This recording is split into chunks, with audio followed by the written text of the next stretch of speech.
one.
Welcome, everybody, to A Real Point of View.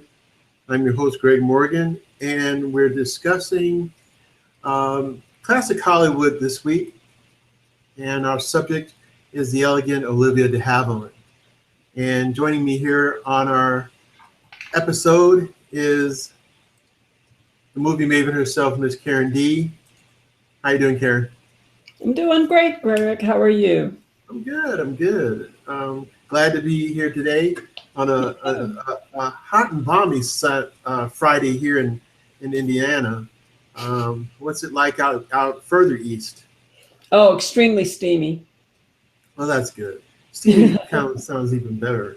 If we were talking about like a murder mystery, film noir, okay, that's different. But tonight we're talking about someone who actually was an actress during that time frame where film noir was pretty relevant, much more relevant than today's time, which is Olivia De Havilland. Just a phenomenal actress. And one of the reasons we picked this is because of Olivia De Havilland has been in the news recently, right, Karen? That's right. And can you kind of share what that was? Well, she just celebrated her 100th birthday. She was born on July 1st, 1916. She turned 100. So at the beginning of this month, she seems to be doing very well for a centenarian. She's living in retirement in France, outside of Paris, and she's doing well. She appears to be doing well. And as you can see, the contrast in pictures here, we have Olivia De Havilland in her during that classic golden age of cinema, and pretty much how she looks today. Not too shabby for 100. Not too shabby. Not too shabby at all. Well, let's get into our conversation, shall we? And yes. Let's talk a little bit more about the films and the career of Olivia De Havilland. Okay. My first engagement with Olivia De Havilland, as far as films that I had seen, that I remember anyway, was a film that she did with Errol Flynn. She was paired with Errol Flynn quite often in the early days. But the movie that I remember her in initially was Robin Hood, with again Errol Flynn and of course the great Basil Rathbone. And in this, she plays Maid Marian. She's a noble in this film, and Errol Flynn is basically the Robin Hood, which we all know the story about Robin Hood, steal from the rich, give to the poor kind of guy. And this film goes into a romantic essence between the two, and how he brings her over, wins her heart, brings her over onto his way of thinking, and then of course onto being a romantically inclined. So that's a phenomenal movie. So that's my introductory to Olivia De Havilland. What was your introductory to her, Karen? That was actually my introduction to Greg. I mean, the first time I remember really seeing her was in Robin Hood, because as a small child, that was one of my favorite pictures. I had a huge crush on Errol Flynn, and I loved swashbuckling pictures. So I remember Olivia De Havilland as Maid Marian from Robin Hood. Well, I too have an affinity for swashbuckling films, and Errol Flynn and Basil Rathbone seem to be in a great majority of them for me anyway. And ironically, one of my favorite films, although I like Robin Hood a lot, but it wasn't my favorite Errol Flynn, Olivia De Havilland film. My favorite is actually Captain Blood, and which is actually done a little bit earlier than Robin Hood.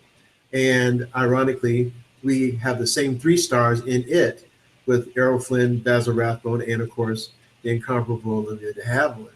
And I loved her role in that. She had a very much of a type of control over Errol Flynn's character and how he behaved and the way he did things when he was around her. She definitely got his heart very early in the film, and she's a little sassy in that particular film, and I like that essence of her in that film. Yeah, oh, go ahead. I was going to mention something else. Go ahead. I'll do it again. I was going to say that unfortunately, although I mean I love Olivia De Havilland, I would say that her role in Robin Hood, I mean, it was a very customary role, especially for actresses in the 1930s. But in that story, that relationship was probably one of the least developed in the movie. And she had the most stilted and frankly uninteresting character in the movie. I mean, Basil Rathbone and Claude Rains was Prince John in that movie. We can't forget him either, another incomparable actor. But the men were far more interesting than the women. And I mean, in like, say, modern times, the notion of somebody of her, she's noblesse oblige. She has great wealth. She's the ward of King Richard the Lionhearted. So she is supposed to inherit great wealth. And Robin of Locksley comes along and says, well, you know, I really love you, and I really want us to be together, but you know, you're going to have to, like, you know, hang out in the forest with me and my guys, and you know, you're going to have to live on what I make. And she's like, that's great. And I'm like, whoa, back it up. But I also understand Prince John was kind of crazy. So she's thinking, well, maybe Robin Hood, not so crazy. Understand what he's trying to do. He showed me the people in the forest he's trying to help, yada, yada. But Prince John, that dude's he's off his rocker. And because Richard isn't around, Prince John is trying to play. And he and the Sheriff of Nottingham are up to no good, totally no good. And she's thinking, I don't know, this might not be so safe. That's true, but live in the forest? I don't think so. Sherwood Forest. There was plenty of mutton. It was the king's mutton. That's what got me in trouble in the first place.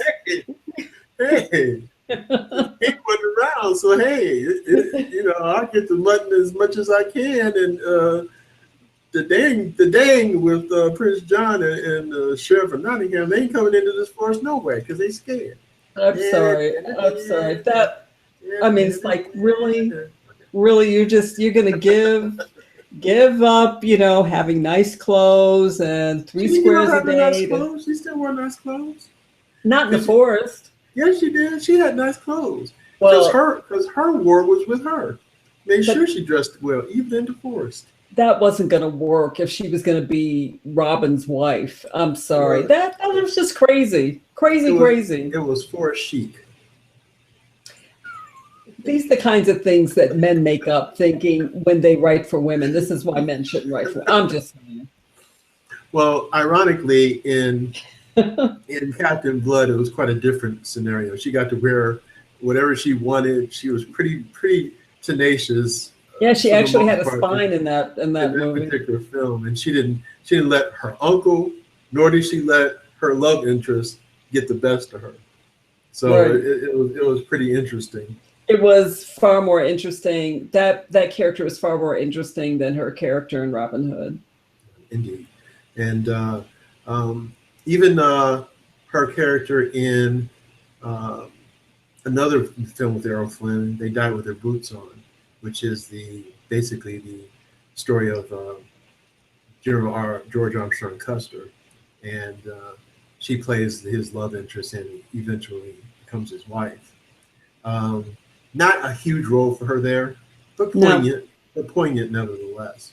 So, what it films do you was. think? Yeah, what films do you think um, started to bring out more of her uh, eloquence and her ability to uh, draw the audience in, maybe a little bigger roles? Where do you think that started for her? What movies do you think, or what movies did you see where she was even that much more uh, available? Now, you and I were talking about the Heiress. She had a much greater role in that because she was the subject matter of the film, right? Right. Well, it's an interesting question because I don't know if there's a specific point. I mean, like you said, she's incomparable. She's an extraordinary actress. And when she first started in Hollywood, I guess I was reading her biography. Her mother was an actress, Mhm. and her dad was a patent attorney and a professor. And her parents got divorced at her when she was just a toddler, and her mother and her sister Joan Fontaine, another amazing actress, and the mother and Olivia De Havilland and Joan Fontaine went off to California, Mhm.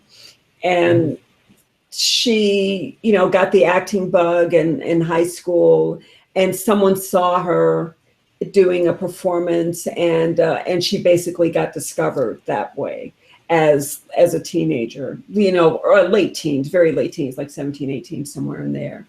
And once she was discovered, she was almost immediately signed to a 7-year contract. But that's like hitting like the lottery. That's like hitting Mega Millions when the jackpot's like at 500 million or something.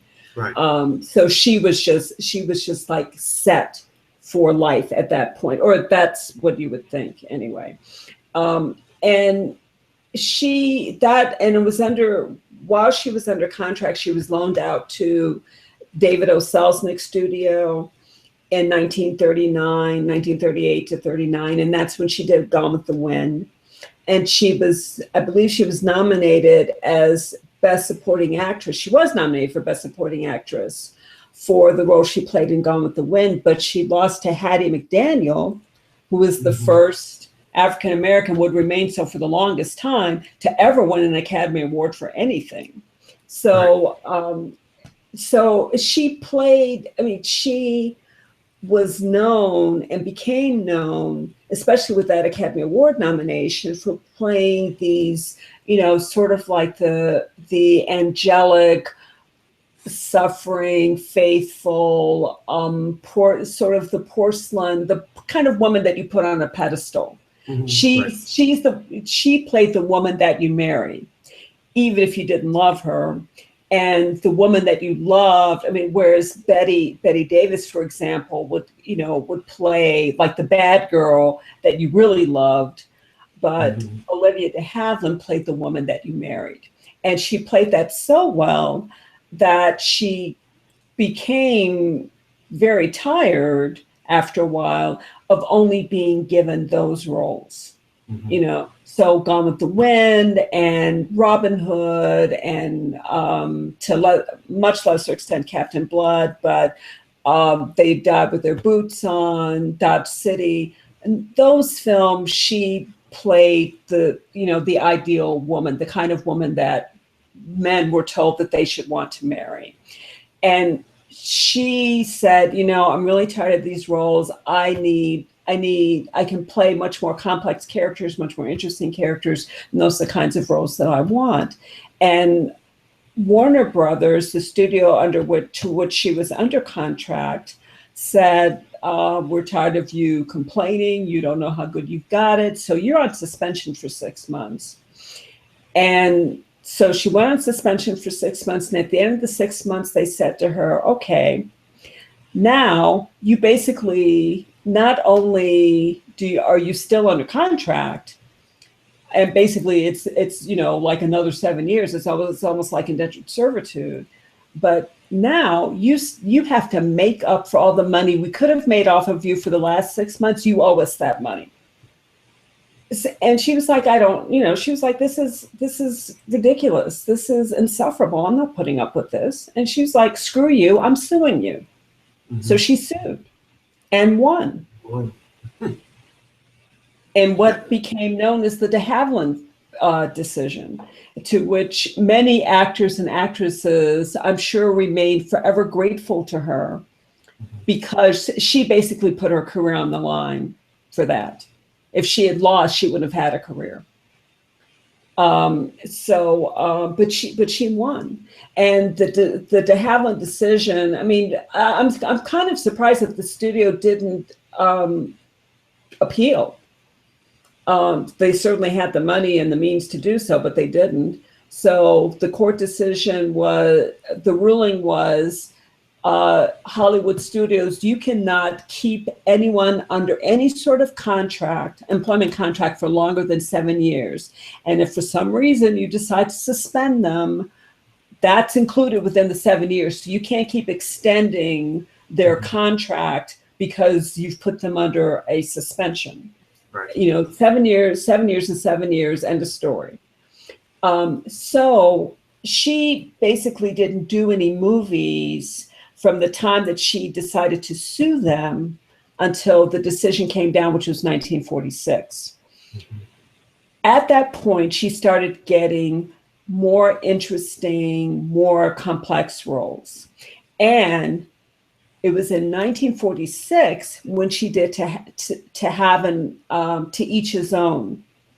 And that was when she won her first Academy Award. And that movie, she carried that whole movie, and she was not like this goody two-shoes, perfect porcelain, statue of a woman at all. Mm-hmm. She had round heels, as they say it's like an old phrase.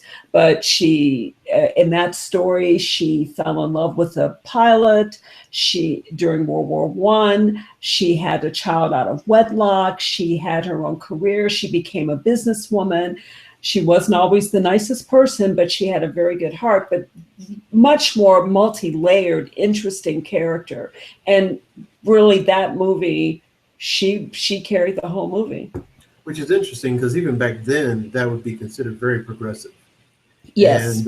And even now, still retrospectively progressive, depending on your outlook and things. But a lot more of that type of character is more relevant, more prevalent today than it was then. So that in itself was amazing for the time. Right. Now, I wanted to give an example of a movie that depicts her prior angst, and with regard to film, where you had mentioned that she was playing characters who were the great character for these men that they could bring home to mom, that the men would tend to try to marry. Now, that's ironic, because she's in a film where she is that woman specifically in this movie, where her husband, played by James Cagney, was really enamored by kind of a ditzy blonde, strawberry blonde, who was played by Rita Hayworth. And the movie I'm referring to is called The Strawberry Blonde.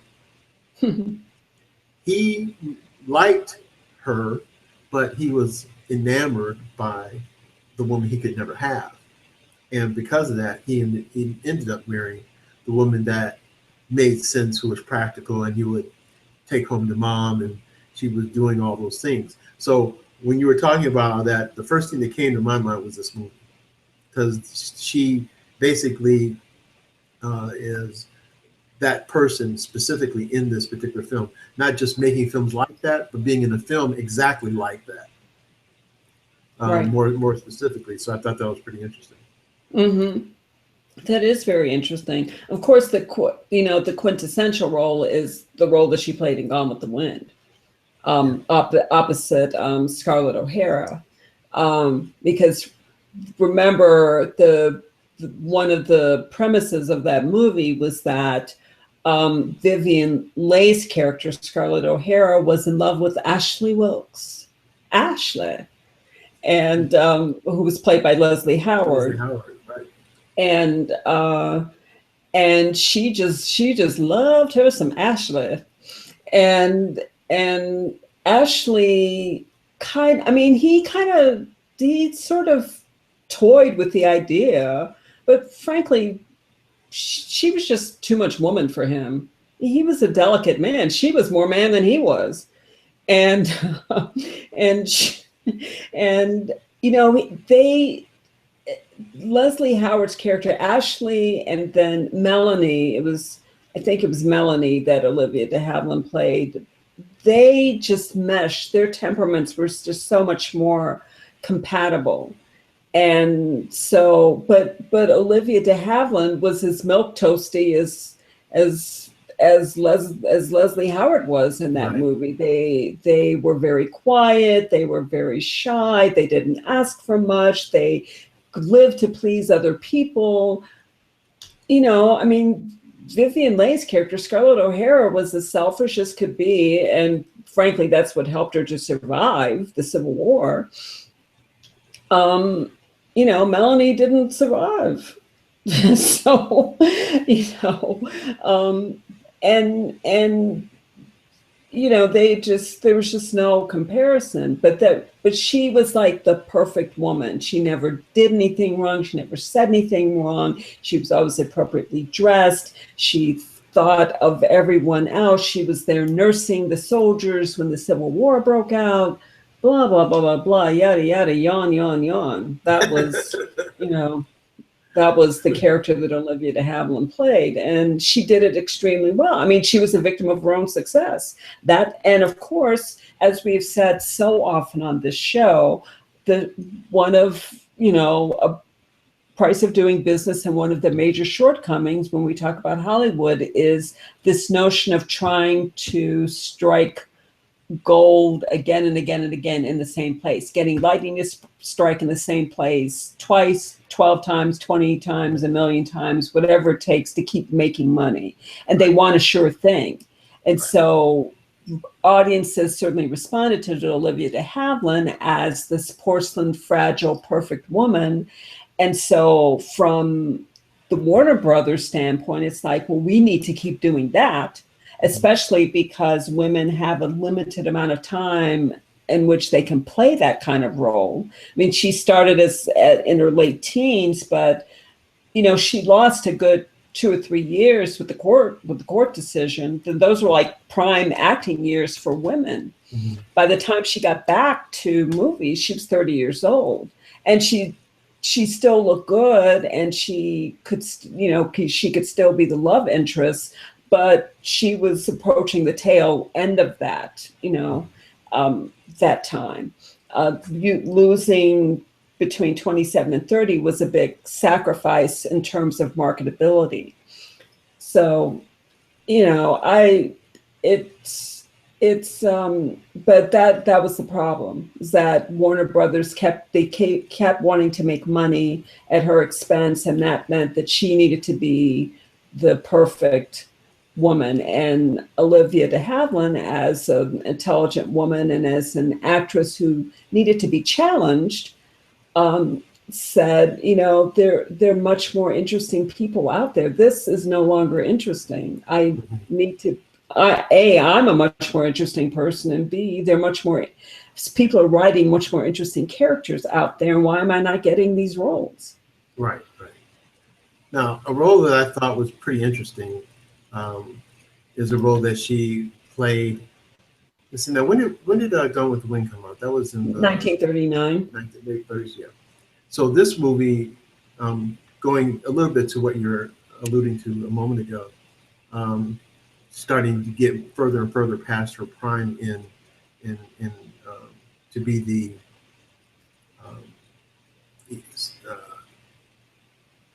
basic love interest type person. This movie that I'm thinking about came out in the 50s. It's My Cousin Rachel, with Richard Burton. So Richard Burton's character, basically his beloved cousin, um, just dies seemingly suddenly and without any true explanation. And the essence of this film is we have Richard Burton's character actually suspicious of his cousin's wife, who is Rachel. And as the movie progresses, maybe he might be right. Maybe she poisoned his cousin. So now he's thinking that this is the woman who murdered his cousin. So now he's very, very suspicious and trying to find different ways to prove or bring out her true essence. And yet all she does is love him and seemingly nurture him, and almost to the point where now he really doesn't believe it. So pretty interesting, because she's very sensual in how she delivers this particular role. And this is a good 15 years later. Mm-hmm. So, which again goes toward her ability to seem younger, be younger in the way that she projected and expressed herself in that particular film for that character. Well, that brings me to the, one of the two roles for which she won an Academy Award for Best Actress. One was To Each His Own, and the other was The Heiress.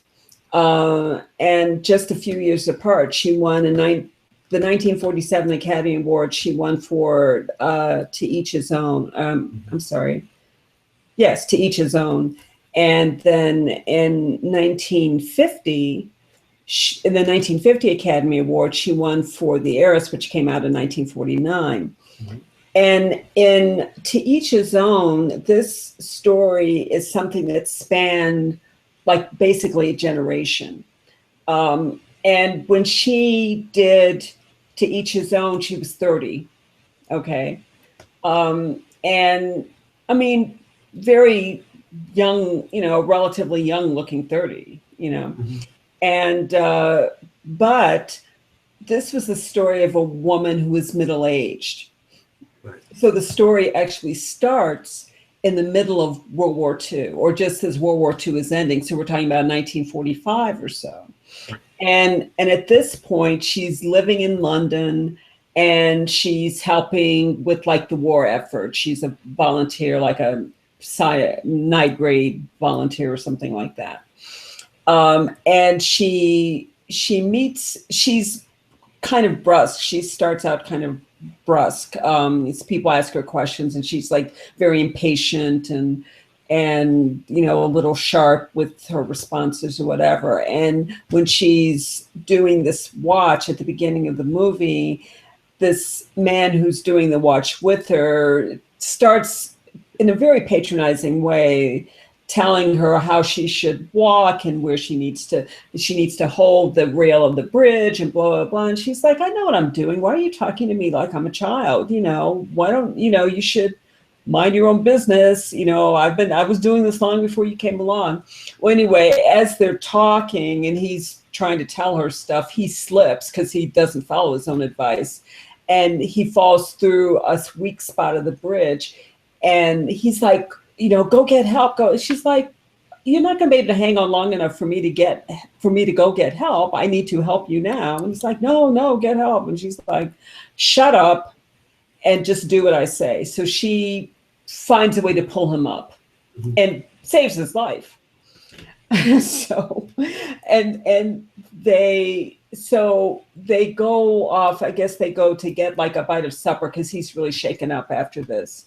And he says something to her, and she's like, I don't want to talk about myself. But then they talk some more, and then she kind of alludes to this other life that she had, or she starts remembering the life that she had. And then it goes back to World War I. And when you see her at this movie, the movie, the beginning of the movie starts out saying something like, you know, people can be so mysterious, and sometimes the most quiet ones are the ones who are the most mysterious. Why, here's a middle-aged woman in the middle of London, you know, basically doing her bit for the war effort, and her name is whatever her name was in the movie. And, you know, let's look in on her, basically. But then when she starts remembering at the beginning, to be like the earlier years when she was full of hope and much younger, then, you know, you see her, it's like, oh, okay, she looks much younger. They did a good job on the makeup in this movie because she did look a lot older. And then you see her and she looks like you would expect like an ingenue to look, although she was 30 and actually kind of old to be playing an ingenue, but she played an ingenue. So she did a very credible job of playing this woman from the time of being like 17 or 18 until she was in her mid 40s. And I can see why she was nominated for an Academy Award for this movie. She basically carried the whole movie. The movie not only focused on her as a character, but none of the other characters who interacted with her character were nearly as important as she was. And the only other characters that have really approached in importance were female characters in that movie, in my opinion. And the son that she had out of wedlock that she was forced to give up only makes brief appearances in the movie, because the movie's really focused on how she wants to find a way to connect with him. So that's what the movie's about. So you don't see him, and it's not about her catching a man, because she has male friends, but she doesn't get married. She's not trying to get married. She's not trying to hook up or anything. She becomes a successful businesswoman, wealthy, as a matter of fact, and she is fulfilled doing things that relate to that. But she has a hole in her heart because she wants to connect with her son. That's the only thing that she cares about. She's not trying to catch a man. So very interesting. And in some ways, I think this movie was kind of ahead of its time because, you know, in terms of showing that. And it wasn't about her being evil or conniving or any of that sort of thing. It's more her independence and how she utilizes that independence to try to help facilitate what she needs to stay busy and to thrive, but also gives her the ability to try to search and be more a part of what her son is as she follows him along in life. Right.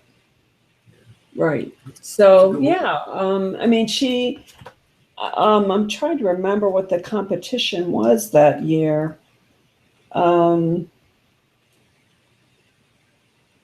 Because when she, wasn't she competing against her sister that year? I don't believe so. That was 1941 when she and her sister competed. Her sister won. Joan Fontaine won for Suspicion, and she was nominated for what? One of my favorite movies. Suspicion. Right, but what was Olivia De Havilland nominated for? Back then? Mm-hmm. 1941.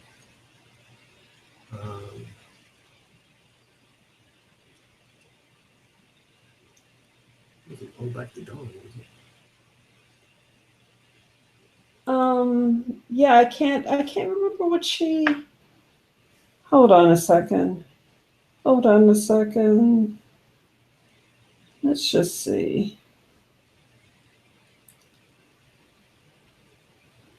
I had it right here. Because Paulette Goddard was in Go Back to Dawn. Charles Bourget. Oh, here we go. Okay.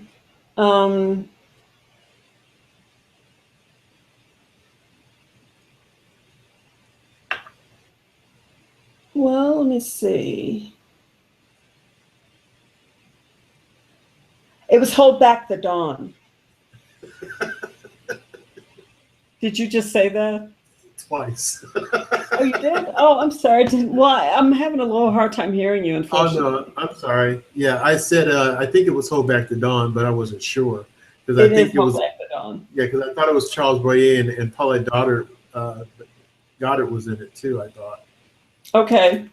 because I think I remember thinking I really liked Paulette Goddard as an actress too, but um, yeah, so it is Hold Back the Dawn. Right, it is. Um, but we were talking about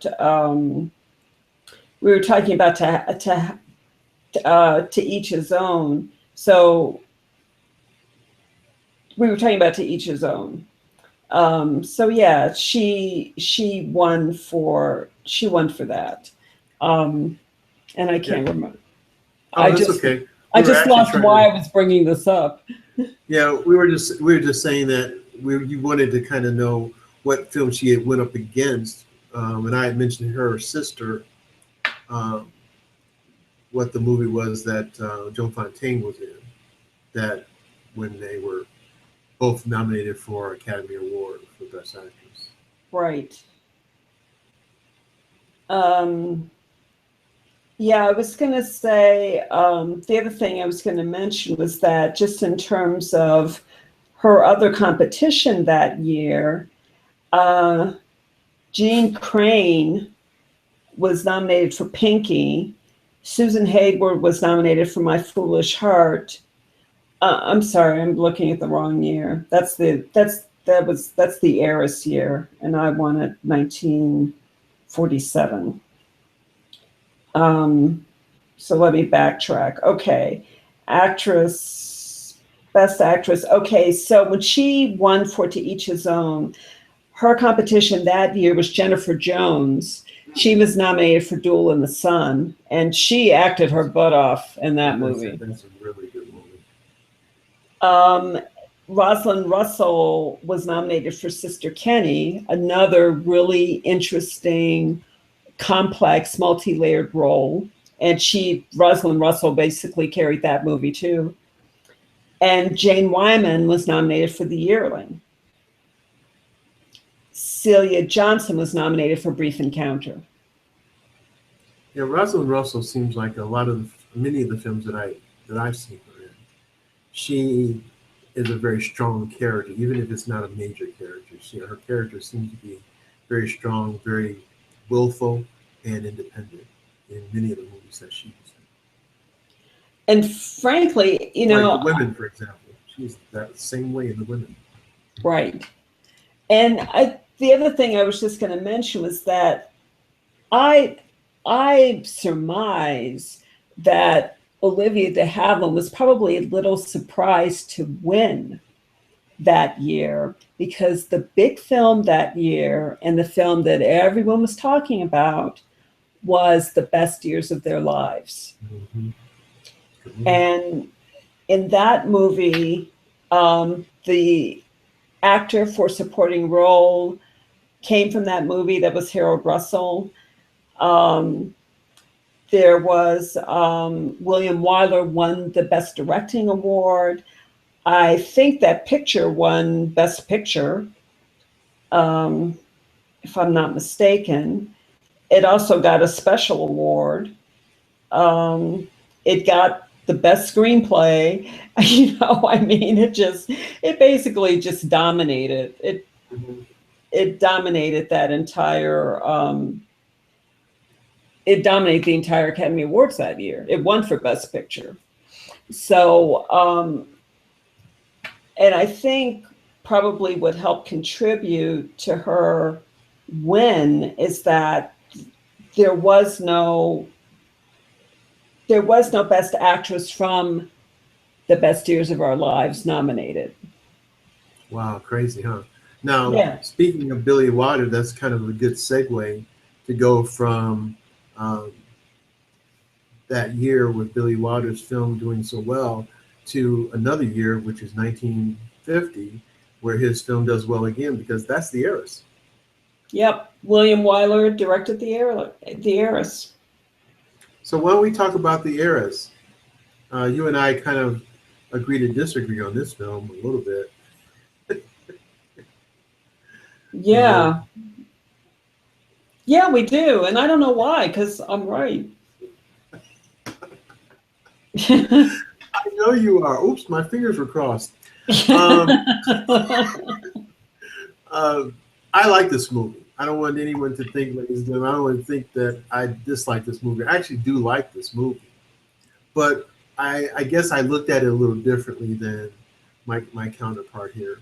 And with regard to how I felt the characters' relationships were in the film. So let's give them a kind of an overview, our listeners out there, kind of an overview about The Heiress and what it entails, and then what we thought about the film. So basically we have a family where we have the matriarch, his daughter, and a relative who is living with them who is recently widowed.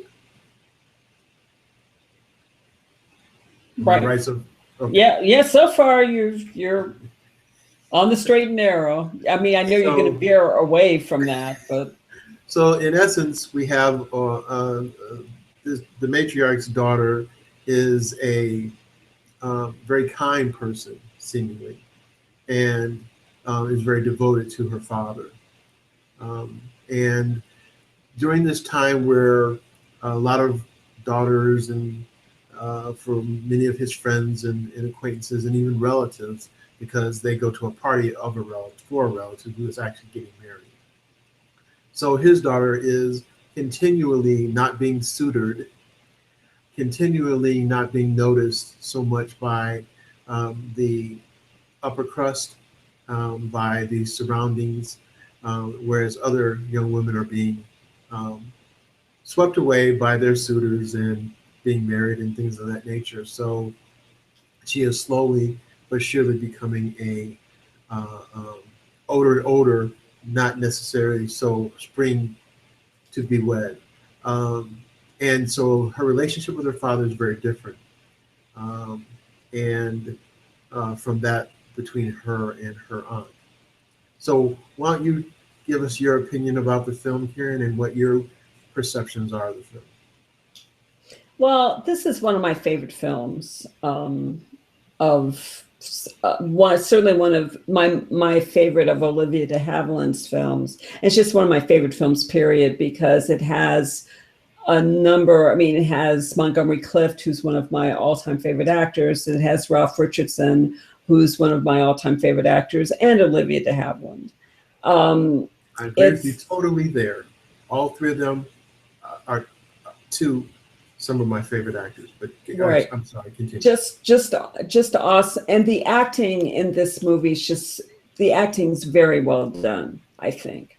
Ralph Richardson won the Academy Award for Best Supporting Actor for his performance in The Heiress. I think he deserved that win, definitely. I do too. And Olivia De Havilland deserved to win for The Heiress because she won the Academy Award for Best Actress for this movie.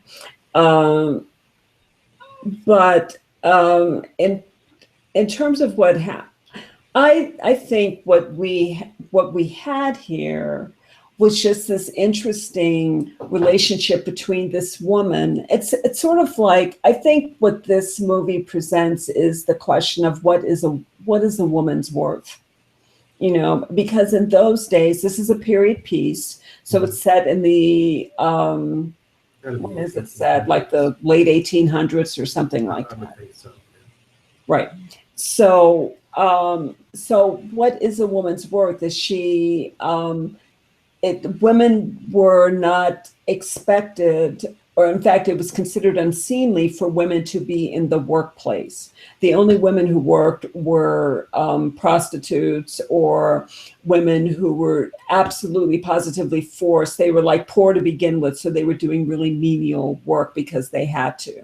But if you were a woman of means, and Olivia De Havilland's character was a person of means, it was considered completely unseemly for you to work. You were supposed to engage your mind, be cultured, learn a foreign language, and get married and start having those kids, and then be a mother to those children. That was your job. So your job is to look good, be desirable, and get a husband of your stature or better.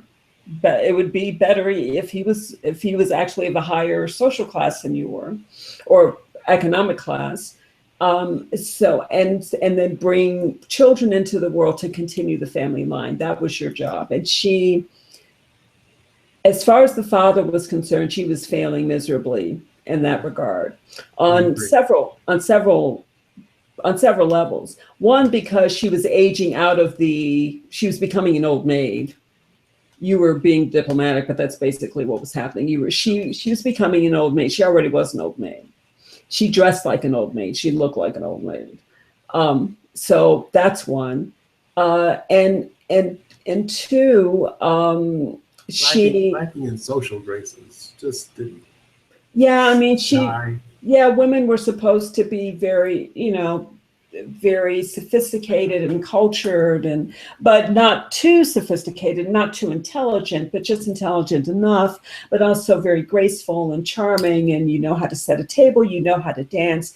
Knowing how to dance was very important. She wasn't that great a dancer, although she was okay. She was okay. But she failed on that count, and then she failed as far as the father was concerned because she was not her mother. And in the beginning of the movie, the father has this conversation with somebody at this party where a friend of theirs is getting married, where he says, my wife. I think he was even talking to her aunt, she was talking to somebody else, and the person he was talking to, it's the aunt. Was it the aunt? And his sister. She was like, you have got to stop idolizing your dead wife so much. I mean, I don't remember her being that perfect when she was alive, basically. But now that she's dead, oh my God, she does everything but, like, I don't know, fry the bacon and put it in a pan. And then these are not quotes, ladies and gentlemen.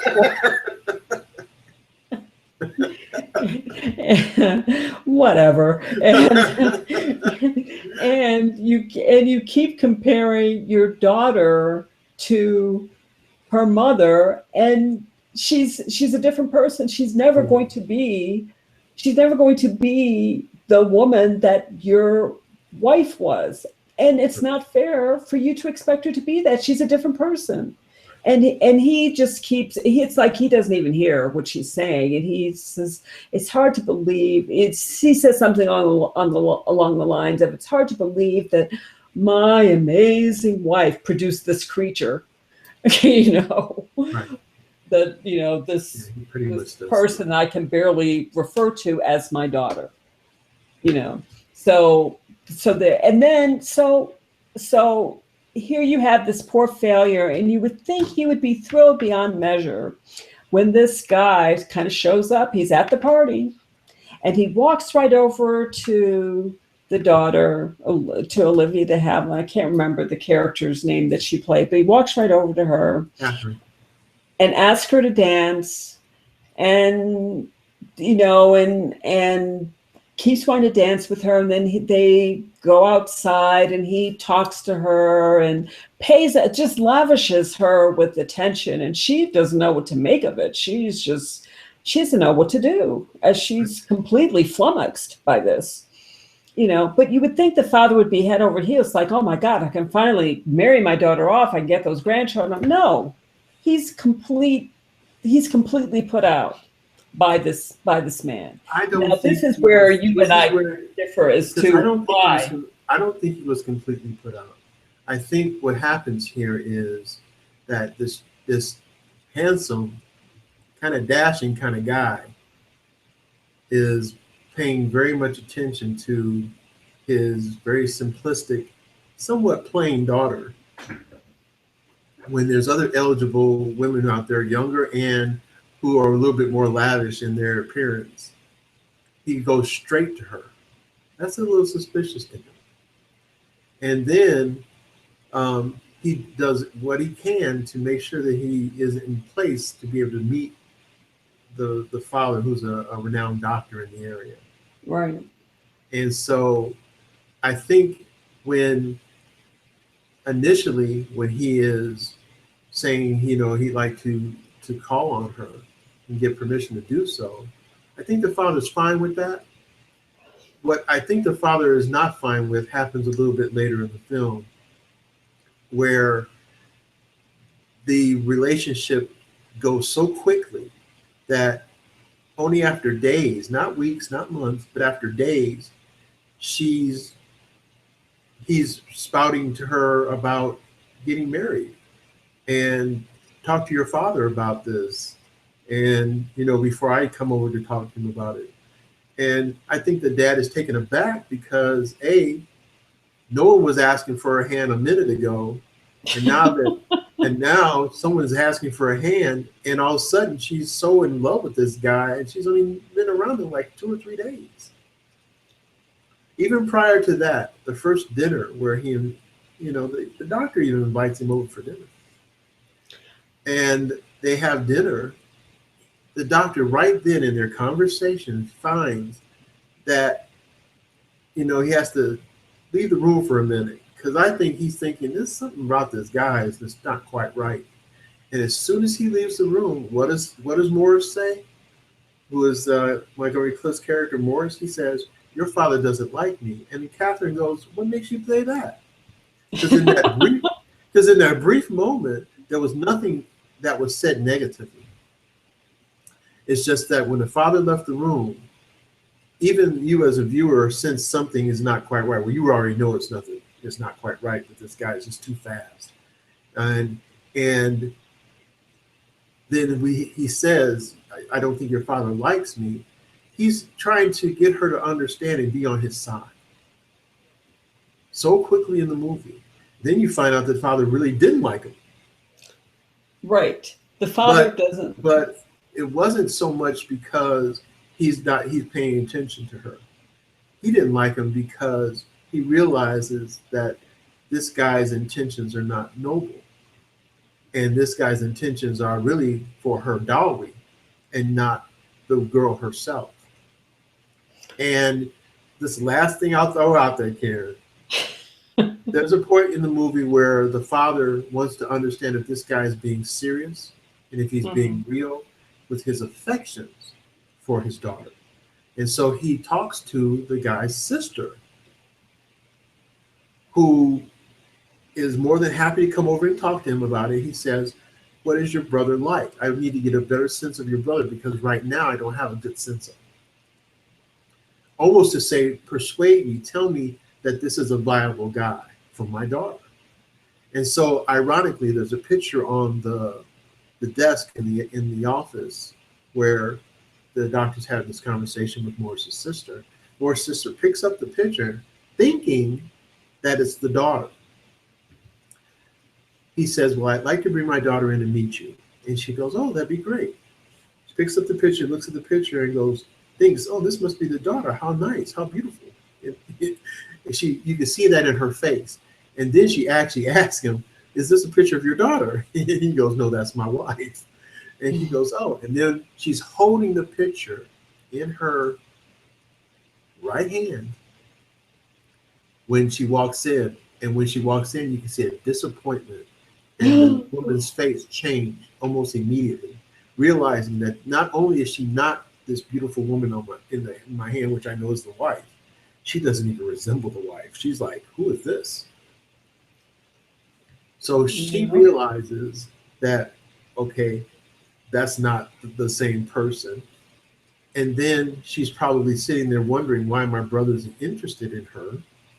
And then in further investigation, after Catherine leaves to get coffee or tea, the doctor, talking to Morris's sister a little further, realizes that even Morris's sister can't hold back the fact that he is a spendthrift. But he said that at the beginning of the movie. But he didn't say it to it. But he didn't No. really truly say it. He was trying to say that he had options are open. He did say that he squandered his money, his inheritance when he was in Europe, especially Yeah. France. He said that But at the dinner, at the first dinner. he did, and that's the reason why the father didn't like him, because he didn't have a continence to hold that money for a better circumstance. And he's asking him, "Are you going to be looking for work?" And he basically Like, not really. And I'll be honest, if I was a father, you ain't getting nowhere near my daughter with that kind of attitude. Okay. Okay. I'm just saying. So I can understand him being worried and worrisome. It wasn't all about money. It was, here's a guy who's an older guy, the doctor. He wants to make sure that his daughter is taken care of, not just monetarily, but socially. One of the reasons why he's glad his sister's there is because she can be a social companion to help her socialize and get better socialization. I'm using social a lot here, with the people and surroundings, which is kind of how the sister is, because the daughter actually brought Morris over. The aunt kind of brought him over to meet her, actually. We totally disagree about the motivations here, because I think the father could give a rat's ass about his daughter's emotional happiness. He was concerned about how he would be viewed if his spinsterous daughter got married with some gigolo of a guy. He was concerned about his reputation. He hated her. I will say that. He hated his daughter. I don't think it was hate. I think it was disappointment, not hate. He hated her. He hated her for disappointing him. I think it was disappointment of how she turned out. Well, not hate, disappointment. He wanted her to be more like his. He wanted her to be more like his wife. And when she didn't come to become that, she was a little more simple, a little more shy, a little less outgoing. She was not assertive person like I assume his wife was, and or how he felt about, in his mind, what his wife was like. Okay. And that was a disappointment to him. I don't think he disliked the girl. I think he hated her. He hated his daughter because he needed a substitute for the wife that he loved dearly and who was no longer around. And I have to wonder, he probably drove her to the grave, but let's not even go there. And he's her father, and he took absolutely no responsibility for how this, deep, never-ending disappointment turned out. He acted like he had nothing to do with that. He's the father, he's the parent, but as far as he was concerned, he had nothing to do with that. And I think I agree. I agree with that part. I agree with that part. Let me get to what I'm saying though. I think if he really, the fact that he didn't like her, I guess to me, I just find it kind of interesting that she has like one chance, and that's Morris. And it's not that great of a chance because we as the audience know from the beginning, Morris is a snake. We know this. Yes. Okay. He's a snake. And the father kind of figures out he's a snake. And I think the aunt knows he's a snake. Miriam Hopkins, who played Lavinia Penniman, the aunt, did a fabulous job playing the aunt. I really enjoyed her. She was great. She was awesome. So Lavinia knows that Morris is a snake, but here's the other thing that she knows. She knows that this is probably poor Catherine's last chance to get anybody, to not be a virgin, to have anything that even's close to sex in her lifetime. That's going to be Morris, because there won't be anybody else after him. She knows that. And she knows that even if he loves her, even if he's only after her money, even that would be better than the stultifying existence to which Catherine is now subject, being under the thumb of her father. So the aunt knows that. The father doesn't care about that. He cares about, I think he cares about how this is going to reflect on him. And it's going to make him look like he doesn't know what he's doing if his daughter goes off with this guy, especially under these whirlwind courtship circumstances. So it's not proper. It's a little bit unusual. So no, that it can't happen like that. And I think if he really cared about her, then he would not have been so cruel to her. But he was downright cruel to her. And he was an emotional abuser. He did everything he could to belittle her. He was upset with her for not being more assertive, and yet when she showed the slightest bit of spirit, he would squash it. He was upset with her for not being pretty, but if she dressed in in the slightest flamboyant manner, he would make some ridiculous, disparaging remark about that. In the beginning of the movie, when they were going off to the party, she found this sort of cherry red dress that she probably looked gorgeous in, except that her hair was, really very old lady type. But I'm sure she looked great in that dress. And the aunt was like, "Oh, you look amazing. Oh, you should wear these bright colors more often," and blah, blah, blah. And she says to the father, "How do I look?" And he's like, "Well, though you can't really carry off those colors too much. That's the kind of thing your mother could get away with, but not you. You should be wearing." Do you remember what she said? What Catherine said about the color of the dress? What? No. What? I mean, she actually caused part of her own demise in that scene. Because she said this was a dress the color like mother would wear. Well, that shouldn't have caused a demise. I know, but here's the thing. This man adored her mother. Yeah, that's not her fault. I'm not debating that. I'm saying she made a reference to that, and then he's going to always put mom first because that's how he was.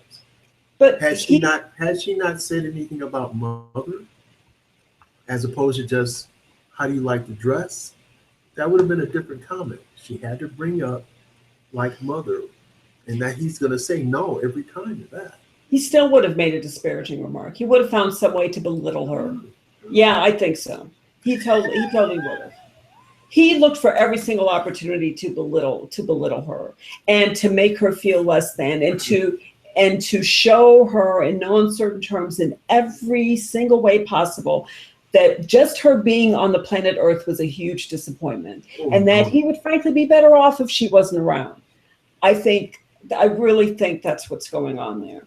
And that's why, I mean, as much as he hated her, if this was the opportunity for her to get away from him and he could just have his life, you would think he would grab at that, but no, he would rather torment her than have her get away from him. And once Montgomery Clift, Morris stands Catherine up, which happens kind of in the middle of the movie, not at the end, but in the middle of the movie. Once he stands her up, that's when Catherine's like, all right, now it's on. Now I am going to get a backbone. And if I've got to stay here and live with you miserable old man, I'm going to make you rue the day. And she goes about making him rue the day. And he's like, why, how come, you used to just be pliable and kind of be nice. And now you're acting all put out with me and stuff. And she's like, tough, suck it up. Because you made me miserable long enough, and now you're going to get a little taste of your own medicine. I'm sorry, that was an emotionally abusive relationship, and he did not care about her. He cared about his money, and he cared about how he was going to be perceived in this very proper, very stultifying society. Washington Square was the upper crust of New York. That's where they lived. He was very concerned about how their social circle was going to perceive him if she did anything in the slightest bit wrong. And that's not loving her. That's loving him. About the money, if you remember correctly, she was an heiress on her own. It wasn't his money. He acted like saying, it was his money. hear me out for a moment. His original plan was to give her all his inheritance once he passed away. However, when Morris showed up, he's saying, well, I'm not going to condone this guy and I won't give you this inheritance, but you have inheritance of your own. She had more than enough on her own to marry him and be rich and wealthy for the rest of her life without her father's money. But was it going to be enough for her and Morris? That was the question. But that was it. Even Catherine, just before going away with him, and she's talking to her aunt, she knew she had more than enough.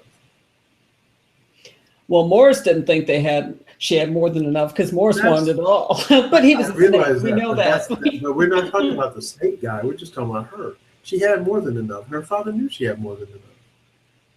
Why would he be worried about his money when she had more than enough to do it on her own? He even said that she had more than enough on her own.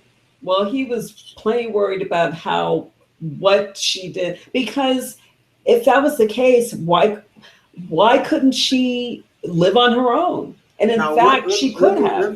Let me say one other thing.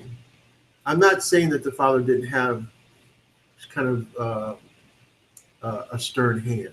I'm not debating that. But our debate is really whether or not he truly loved her or not. He was emotionally abusive, and he did not love her. He disliked her so much he couldn't possibly have loved her. Okay.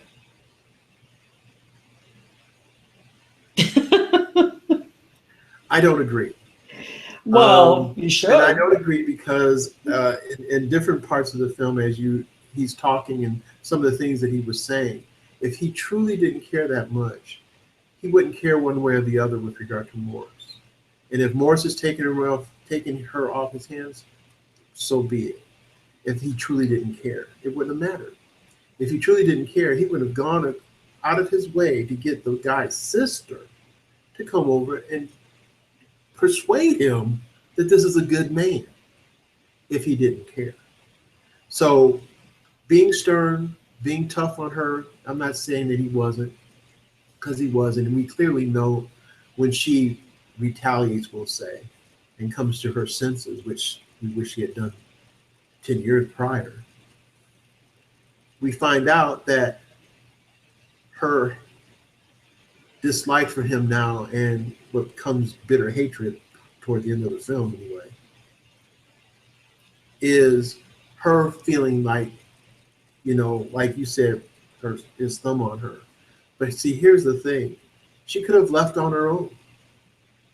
This is like domestic violence when, I understand. I do understand. That's what was going on here. I get that. And she wasn't. She didn't have the emotional strength to make these decisions. I know. I get that. So she would have needed the father. If the father wasn't so emotionally abusive, she probably would have wanted to go out on her own. But he was so emotionally abusive, she thought that she could only exist in his circle, and that was it, or with his approval. And that's why Morris said to her in the beginning of the movie, when he first asked to marry her, he was like, well, so I want you to promise me that even if your dad says, I don't like him, I don't think you should marry him, that you're going to be with me. And she's like, sure, I'll promise. Being a being manipulative. Yes, but he also knew who he was dealing with. Exactly. And guess what? Exactly, he did. Guess what? Exactly, he did. She at first said, I can't go against my father, so I really can't marry you. Even though she promised that she wasn't going to let the father's opinion mean that much. I mean, she was well into her 20s at this point in time. She didn't need her father's approval for anything. That's true. But she was so emotionally abusive and subservient, abused, and as a result, subservient, that she did not understand her options at all. I get that. And I understand that reality. But also, too, even in some of the conversation, looking for his approval, getting his approval, and him not giving her approval, why would you stay? Why do people stay in abusive relationships? And I get that totally, more than you know. Then why are you asking me? No, I'm just putting out another ideology, another thought process here of how she's thinking and what she's doing. Also, too, we got to remember this: the guy wants to marry after 3 days. Yeah, we know he's a snake. This has nothing to do. This Well, has my nothing to point do is, with that. but it does. It has a lot to do with it, because here's a situation where, me personally, whether I have a thumb down or a thumb up, I don't know. I'm not letting you go out there. Even if I don't have the thumb, like you're saying, thumb down on their nose and on their head, pressure. I'm not going to let my daughter go out here off of 3 days, knowing that first of all the guy's a snake. I know he is. You just tell, and he admits it. That's the real irony here. He just admits it. Then it's such a short period of time. If he truly didn't care, he'd have just let her marry him. He didn't care Period. about her. Period. He would have just let, especially if he doesn't care about her, he would have just let her marry him and be But I done. don't think he cared about her. My point is, if he didn't care, like you're saying, then he would not have stopped Morris, and the movie would have been really short.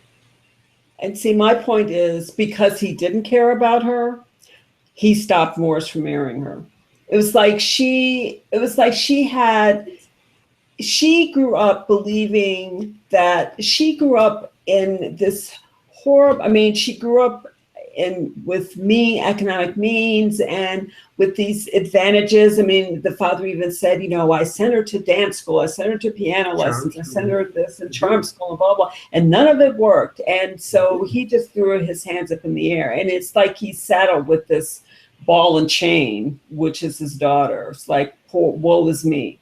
So just the fact that he's talking about her in that way, I know he doesn't care about her. And she, it's sort of like she has just a raft of really bad choices. It's like, even if he had gotten out of the way, and if Morris hadn't been a little bit less of a snake and she'd actually gone with him, she would have had a little bit of happiness. She would have had some measure of happiness for a little while. She was never going to be happy just waiting on her father hand and foot, taking quote unquote care of him. Where's the happiness in that? And yeah, anyway, she was an emotionally abused creature, and she behaved as if she was emotionally abused. So it's almost like, it's like the Stockholm syndrome. You don't know that there's freedom out there. You think your only option is to stay with your captor, so she stays with the captor. And Morris comes along and offers her this measure of freedom. And at first she says no, but then she finally decides to say yes. But then Morris ruins it by just not showing up in the middle of the movie when they were supposed to elope. He doesn't show up. And, so, I mean, it's not as if, I'm not trying to say that Morris is this great guy. He's horrible. But he was cute, and they probably could have had, a decent sex life for at least a week.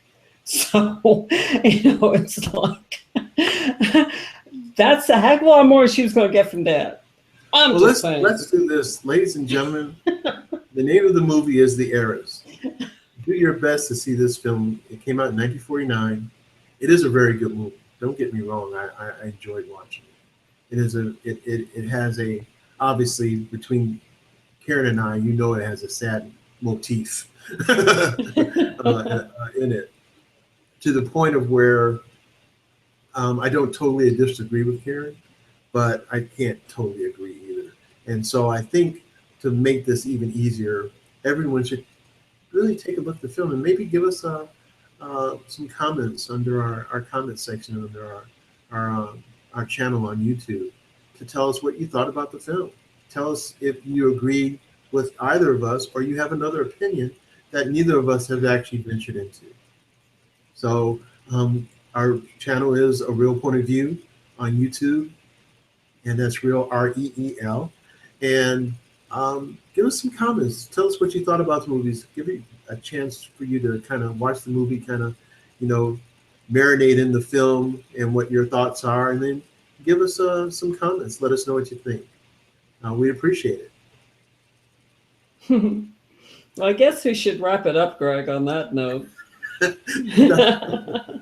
before we get into like a knock 'em down, drag out fight.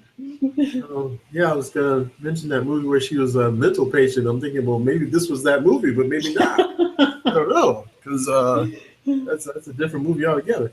Okay, but lastly, on my end, obviously Olivia De Havilland was out there doing some wonderful work, and we've only touched on a few of the films that made her a legend.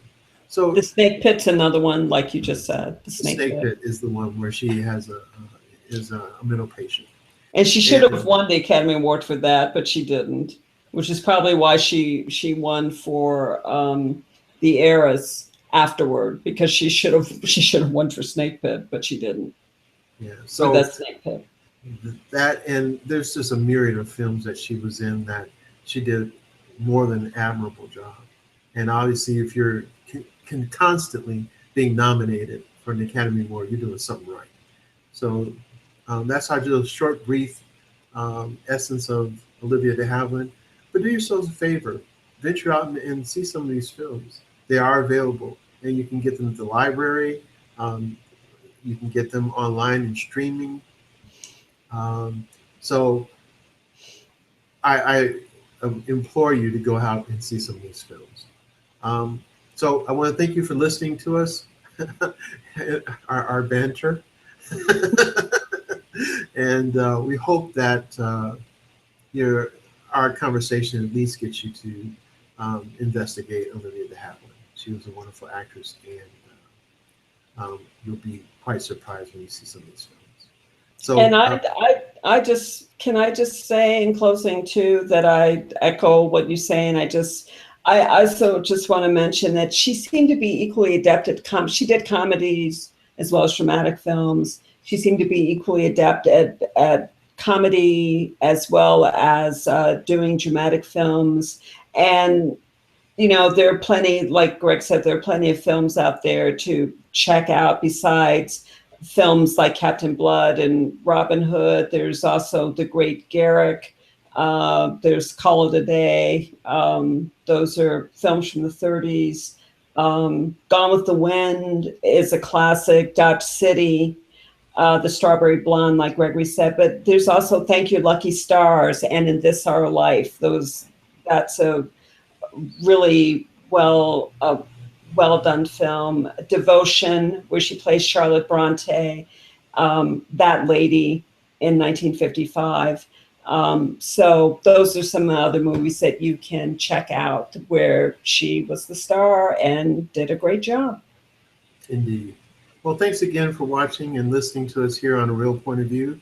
Join us when we try to find some more films and more actors and actresses to showcase on our show.